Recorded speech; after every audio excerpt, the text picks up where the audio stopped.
Dans un temps de captivité, alors que la terre d'Israël pleurait ses ruines, un jeune homme se leva au cœur de Babylone. Son nom était Daniel, arraché à sa patrie, emmené loin de sa famille, contraint de vivre sous un roi païen.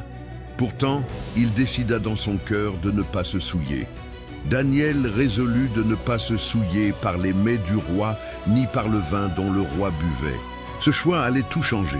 Là où d'autres se seraient compromis, Daniel choisit Dieu.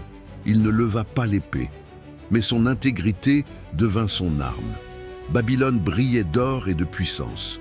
Les banquets étaient somptueux, les idoles imposantes, la tentation écrasante. Mais Daniel, jeune homme captif, se tint debout. Il refusa les festins royaux et demanda des légumes et de l'eau.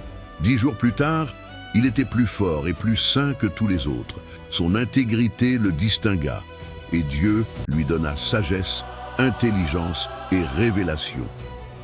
Dieu accorda à Daniel de la science, de l'intelligence dans toutes les lettres et dans la sagesse. Les années passèrent.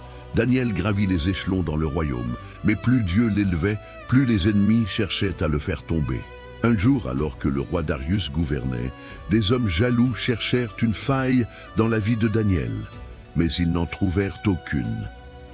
Ils ne purent trouver aucune occasion, ni aucune faute, parce qu'il était fidèle. Alors ils décidèrent de piéger sa fidélité même à Dieu. Ils convainquirent le roi de signer une loi interdisant de prier un autre que lui pendant 30 jours. Et quiconque désobéirait serait jeté dans la fosse aux lions. Mais Daniel pria, comme il le faisait chaque jour, 3 fois par jour, fenêtre ouverte vers Jérusalem, sans peur, sans compromis. Lorsque Daniel sut que le décret était signé, il entra dans sa maison, ouvrit les fenêtres. Et 3 fois le jour, il se mit à genoux, pria et loua son Dieu comme il le faisait auparavant. Son intégrité ne dépendait pas des circonstances, elle dépendait de Dieu seul. Les hommes se ruèrent vers le roi. Daniel a désobéi, même le roi fut attristé. Mais la loi des Mèdes et des Perses était irrévocable. Daniel fut jeté dans la fosse aux lions. La nuit tomba, le silence s'installa. Mais dans cette obscurité, Dieu était là. Mon Dieu a envoyé son ange et fermé la gueule des lions. Ils ne m'ont fait aucun mal, parce que j'ai été trouvé innocent devant lui. Le matin, le roi Darius courut vers la fosse.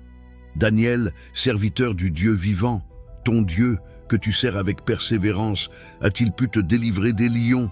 Et Daniel répondit, Roi, vis éternellement. Mon Dieu a envoyé son ange et fermé la gueule des lions. Aucune blessure sur lui, aucune peur dans son cœur, parce que l'intégrité attire la protection divine. Alors le roi fit jeter les accusateurs dans la fosse. Les lions les dévorèrent avant même qu'ils touchent le sol.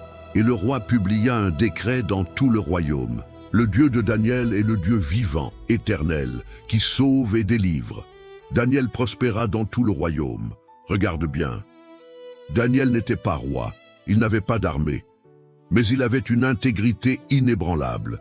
C'est cette intégrité qui a fermé la gueule des lions. C'est cette fidélité qui a fait trembler un empire.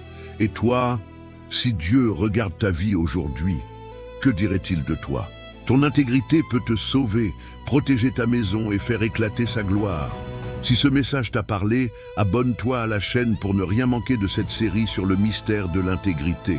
Laisse ton avis en commentaire et souviens-toi, Dieu cherche encore aujourd'hui des Daniel, des hommes et des femmes intègres dans un monde corrompu.